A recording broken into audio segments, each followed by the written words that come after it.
Hello, welcome to White Birch Tarot and Astrology.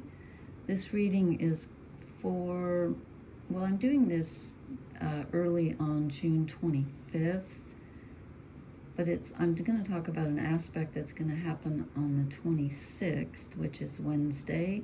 So depending on where you are in the world, it's going to be kind of the night of the 25th or the morning of the 26th. And I also want to talk about something that's long-term coming up. If you watched me when I posted a couple nights ago about the full moon, at the end I said, I feel like I'm forgetting something. And the funny thing is that I had planned to talk about Pluto and Capricorn and stuff. And then I noticed that we had this Grand Cross, and I ended up talking about that instead, which is okay because it's really important. But it was funny because that's not what I was going to talk about. I was going to talk about this other thing, and that's why I had that feeling. Anyway, I'm going to start off with a very brief quote. And for some reason tonight when I sat down, I wanted to say this is Black Moon Tarot. And then I thought to myself, no, it isn't. It's White Moon Tarot. And then I thought, no, it's not. It's White Birch Tarot. Maybe I should have called myself White Moon Tarot. I don't know. I like that. Anyway, this quote's by Diana McNiff. Have I ever said this one before? She said, the light of consciousness is kindled in the dark places where we stumble. Well, I hope so. I should be bright as the sun. So, I printed out a chart. This is kind of happening like right now. And the reason I'm going to talk about some really important stuff, but this is like for tomorrow. Let's see, what time does this happen? This is the 26th here anyway, 10 in the morning Eastern Daylight Time here. So if you're east of Eden, east of the United States, it could be the 25th. But anyway, Saturn is going to trine Mercury. Mercury's in Cancer, a water sign ruled by the moon, and Saturn's in Pisces, a water sign ruled by Neptune, who is at 29 degrees of his own sign. I should have written that in, but last degree. Okay, so this is going to connect your feelings with your mind. And Saturn is structure. Saturn doesn't particularly like to be in Pisces, but it's kind of a karmic placement. Of course, Neptune is very karmic here because he's at the last degree of his own sign. But Saturn rules karma and reality and structures kind of tend to dissolve when Saturn's in Pisces. There can be a bit of chaos. I think we got the chaos and conflict card last time, and never dawned on me that's why, because we have Neptune and Saturn in Pisces. But this might connect your mind might be able to access something emotional that's very karmic for you. And again, I feel like it has to do with the past, possibly, and the father. And the reason I keep talking about the father is because of all of this Capricorn stuff that's going on. Saturn rules Capricorn. Okay, and here's Pluto. I hate the way they draw Pluto like that. I draw Pluto differently, but it's okay. Anyway, and so this is what I was going to talk about last time, is that Pluto is at the first degrees of Aquarius, but he went, now did I write this down? Come on. I wrote down a ton of notes. Yeah. At the beginning of May, Pluto went retrograde, which is backwards. So he is moving back towards Capricorn. And on September 1st, he hits 29 degrees of Capricorn again and stays there until November 19th. He goes direct on October 11th, but it takes him till November 19th to get back to Aquarius. Okay, so oddly, so again, Pluto's already retrograde, but enters Capricorn on September 1st. Okay, sorry, we're going this way. Enters Capricorn on September 1st. I should have written that down on here. I'm going to. Okay, so September 1st, that's 9/1. And then I'm going to write this over here. I hope you can see this in red. I should have probably written that in black. Okay, what's weird to me is, okay, we're having 2 full moons in Capricorn in a row. We just had one at 1 degree, And then on July 21st, we're going to have another full moon in Capricorn at the last degree, 29 degrees. Okay, that's where Pluto's going back to on September 1st. The day before that, on August 31st, Saturn goes retrograde in Pisces and goes back to 16 degrees. And then, let's see, when does he move forward? Did I write that down? Yeah. Oh, yeah, okay. On November 15th, Saturn will then start going forward again, come back through these degrees, 16, you know, come back through and cross over where he is now. So, sorry, this is, my notes, I'm just, oh my God, this is dreadful. So anyway, on November 15th, Saturn goes direct. He's going retrograde on August 31st, and on November 15th, he goes direct, and as I said, Pluto's already retrograde. Pluto goes direct on the 19th, so 4 days after Saturn goes direct, Pluto goes direct. And again, Pluto's going to hit 29 degrees of Capricorn the day after Saturn goes retrograde, and Saturn rules Capricorn. So there's a connection here. Saturn and Pluto are working together, and Saturn is reality and structure and time. Pluto's the god of death and the underworld and rebirth. So here's what I'm thinking. I'm thinking that when Pluto re-enters Capricorn on September 1st, back to 29 degrees of Capricorn, and stays there until, what did I say, November 19th. So, you know, a couple of months. I think that whatever, let me add something here. Pluto went into Capricorn in 2008. So we've had 16 years of Pluto in Capricorn. Pluto moved into Aquarius at the beginning of May, and like I said, is retrograding backwards and going to hit Capricorn again on September 1st. I think since Pluto is the wrecking ball, literally, it knocks down anything that isn't bolted to the ground, and even then it can knock it down. Because it's the planet of death, transformation, and rebirth. So I'm feeling like since it's going to go back to 29 degrees of Capricorn on September 1st and stay there until November 19th, I think we're going to, like, it's like taking a second look.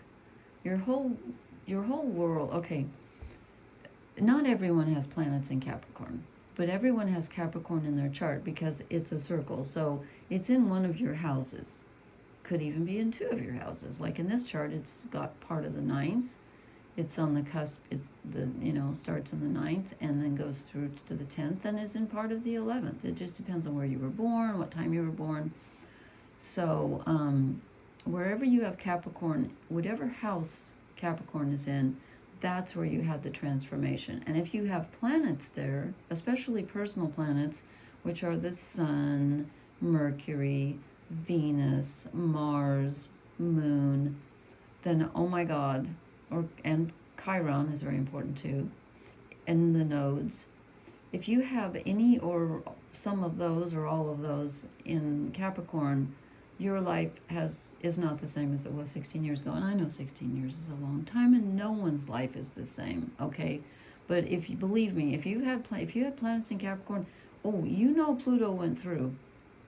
Because you're still picking up the pieces and you're looking around you. It's kind of like if a tornado, I know some places don't have a tornado, so let's say like a tidal wave, except it's not water, it's like a wrecking ball, came through, knocked down everything, you know, your house, loved ones, money, whatever, depending on what house again it's in.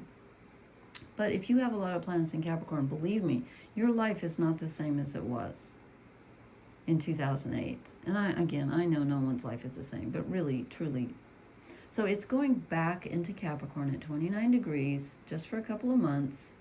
And I feel like this is going to be the transformation part of Pluto. It's kind of going back one last time to help you take a look at what's been knocked down and see how you can transform it. Because since I just feel like since it's so close to hitting Capricorn again when Saturn goes in reverse, that there's a connection there.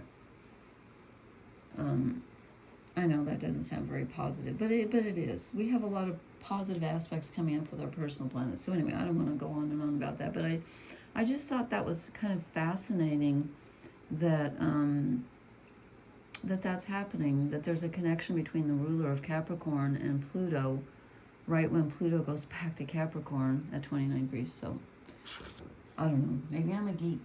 Maybe I'm an astrology geek. Excuse my picture here. I don't have my books. I'm downstairs still, so. Apparently I'm going to be down here all summer because it is hotter than you know what here where I am. Let me bring this up a bit. And excuse me for reaching around. Thank you, Happy, for holding up the chart for me. So I've pulled a reading mostly to see about this Mercury trining Saturn, but also just overall like what's going on. And it looks really interesting. I don't know what's going on. I just feel wiped out all the time. Of course, it's, like I said, it's hotter than you know what here. But, okay, I drew the Ace of Pentacles. And again, you know, I said it's kind of like a new beginning. When Pluto goes back into Capricorn, and again, that's not happening until September, but he's moving very slowly toward Capricorn. I think it's a good time to start from scratch. And what did I say? Mercury's going to trine Saturn, which rules Capricorn, and they're both in water signs. So this is a good time for your mind, which is Mercury, your heart, which are the water signs, Cancer and Pisces, and your body, which is Saturn, to all align. And this is interesting. I love the way they did this. It's like a block of wood with a pentacle with 5 branches or 5, you know, lines in it. So here's a solid beginning of something new on the physical level. And then, hey, I wasn't going to draw reversals, and I accidentally left one card in reverse. So we'll note that this is in reverse. Maybe I should have left the reversals. I don't know. I wasn't going to, though, tonight. But we'll just keep that, we'll bear that in mind. That, so we have an Ace of Manifestation, which is Saturn. And then Swords, which is Mercury, thinking. So I think it is in the upright. We get a new idea that's doable. Okay, so our thoughts and our manifesting come together. We finally get an idea that's doable in a couple of days. And then I drew the Empress. This is the Wild Unknown Tarot. I don't use it very often. I love it. But the cards stick together. And so I often don't know, you know, 2 will come out and then I'm not sure. So, but anyway, I drew the Empress. This card always gives me the willies because, I don't want to take up too much time, but my favorite singer, poet, guitarist, musician is Mark Bolan. And if you ever want to Google on YouTube the coincidences around his death, it was really fascinating. Really fascinating. Can I tell the story real quick? Okay, I'm going to tell it. Just you can skip this part if you don't want to hear it. So, 2 months before he died, he always told everyone he was going to die in a car accident. He wasn't going to live very long. But 2 months before he died, and he was 29, he was at the Louvre, the museum in Paris, with his girlfriend, and she reported later that he stood in front of a painting by Marc Chagall and was mesmerized by it. And he stood there for like an hour staring at it. It was a painting very much like this picture. It was a sycamore tree with a crescent moon above it, just like this picture. And he just kept staring at it, and she didn't know why, and he couldn't explain it. There's something on my... So anyway, 2 months later, he's killed in a car accident, as he predicted. And he did not drive. He thought that would maybe protect him, but it didn't. Anyway, the car hit a brick wall or something because the road was wonky. I don't know. Anyway, this was in England. And it ends up wrapped around a sycamore tree. And then someone had the presence of mind to look back. This was September 16th, 1977, 1 month after Elvis Presley died. The moon was exactly in the phase that it was in that painting that he was staring at. Well, guess what the title of the painting was? September 16. Now, if that doesn't give you goosebumps, oh, I shouldn't have said that. Now I'm going to cry. Anyway, so this, you know what? This is our Mars in Taurus energy. This brings in really good, solid, fruitful growth, and that's actually a waning moon, so it's heading for the new moon. Let's see, when is the new moon? We just had the full moon, so 2 weeks. We're a few days in, so a little less than 2 weeks. Now, I didn't look to see what the next new moon is in, and I should know that. Is it in Cancer? Probably, because the full moons are in Capricorn. Anyway, so here's some nice, fruitful growth energy. I was going to say, I won't say that. Okay. And then we get, now here's where 2 cards stuck together, and I think this is the card that meant to come out, the 9 of Cups. Here's the waning moon again. Something's going to happen on the new moon. Okay, the 9 of Cups is the emotional wish card. You're almost there, but you're not quite there. You're missing something on an emotional level. You feel like there's something missing. There's a void. And something feels empty. Something feels missing and lost. Now, this card stuck to it, and it was upside down, and I kind of don't think it meant to come out, but I'm going to show it to you just in case. Temperance, the card for Sagittarius. The Balance. I don't think so. I'm not feeling it, but I just want to show it in case it meant something to someone.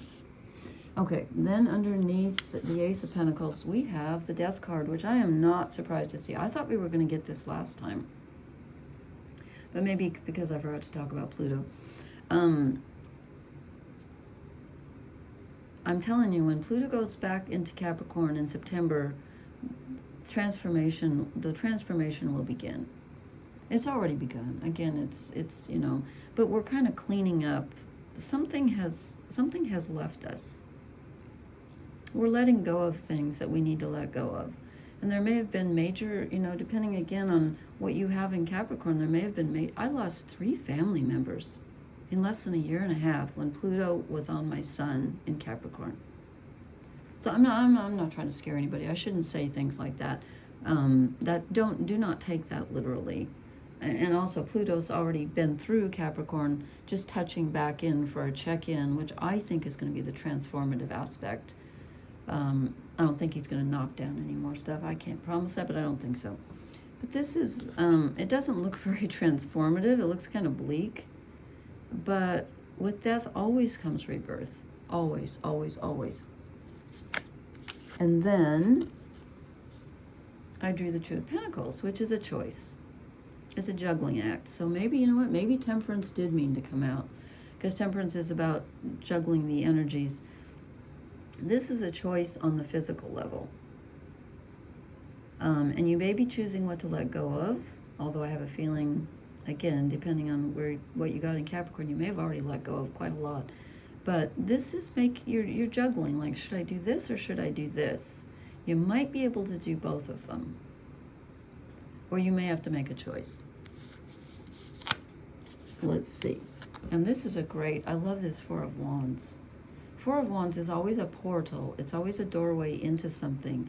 And I love this because when you go through this one, it's like you're in a whole different dimension. Well, you are always with the Four of Wands. It's the 1111 card. because it's usually pillars, you know, 2 pillars on each side. I love this. Isn't that beautiful? So this death is a transformation, and you may have to choose something, but you know what? I'm almost getting the message that it doesn't matter which way you choose. You're going to be reborn anyway. You're going through the doorway anyway, so, you know. And then we get the High Priestess. Oh my gosh, another new moon. We got 3 new moons. What the hey? We got with the Empress, the 9 of Cups, and the High Priestess, which are all feminine cards. We get the new moon, which I think is going to be in Cancer. You know what? I wonder how long it would take me now. I'll tell you next time. You know what? I'll put it in the comments or the description. I'll look it up before I post this. So a great time to get in touch with your intuition. It's going to be really powerful. And even, like I said, with Mercury in Cancer, trining Saturn in Pisces, you are going to get in touch with your imagination and your emotions and your needs. And you're going to figure out, what do I need to fulfill my needs? And you're going to know. And maybe it's going to manifest on the new moon. I don't know. I'm anxious to see now. I think it's in Cancer. Then I drew 3 shadow cards because I just couldn't stop. I don't know why I drew so many. The King of Swords.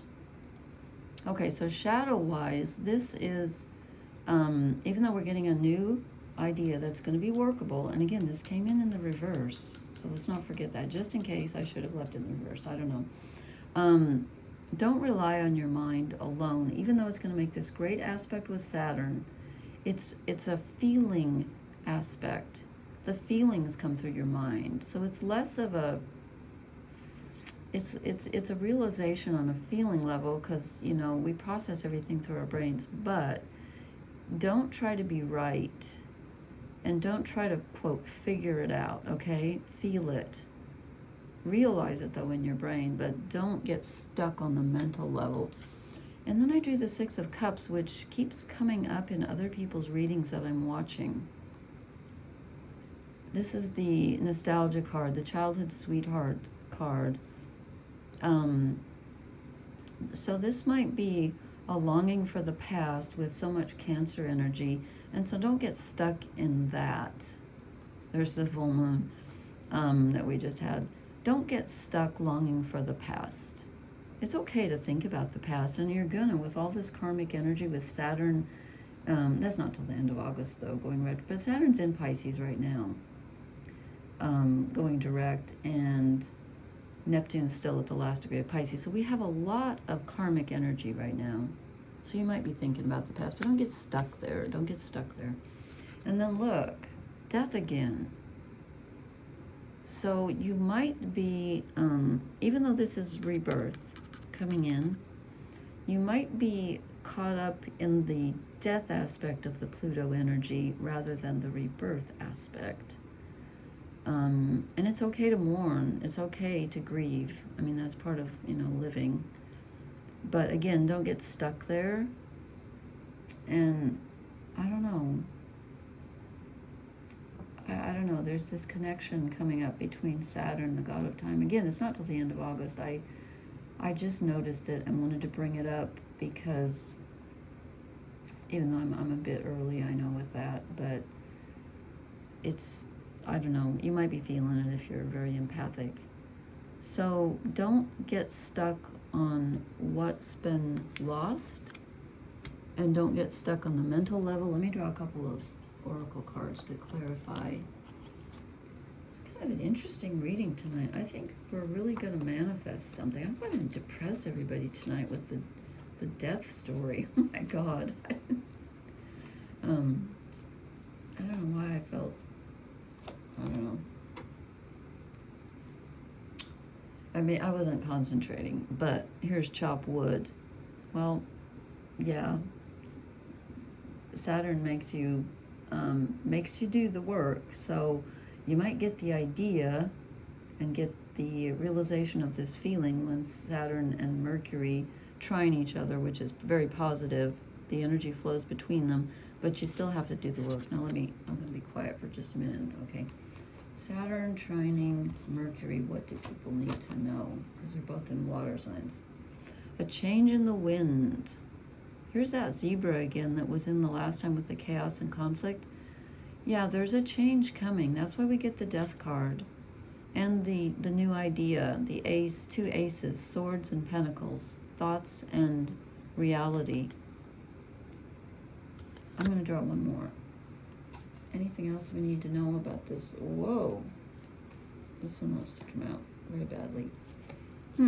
Okay, more Saturnian energy here and now. That's why we need to not get stuck in the past and not get stuck on what we've lost. And I was,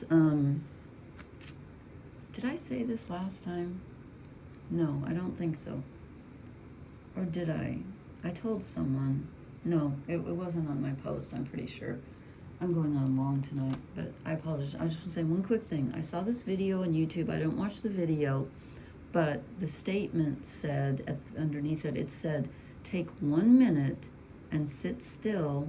I already said this last time. I'm sure I did. Yeah, I did. And it said to not care. And I tried it, and it was liberating for me. I think I already said this, so I apologize. And I'm not telling people not to care. Of course we need to care. But if you're watching this, you're an empath, you already care. So if you're new here, I'm saying it again, try that, because I found it extremely liberating. I care too much. So I sat for 1 minute and tried not to care. And I guess that's a form of mindfulness, and like in Buddhism where they say don't be attached to the outcome, and other practices do as well. But anyway, just be here and now. Don't worry about the past. Don't fret about the future. Just be yourself at this very moment in time, because right now you have everything you need. It may not feel like it, but you do. That's what this is telling me. Okay. All right. Okay. Thank you so much for listening. Please hit the like, share, and subscribe buttons. I'm going to try to post again in a couple days because we have some more aspects coming up. Blessings, everyone. Thank you so much. I appreciate your comments, and I'll talk to you later. Good night.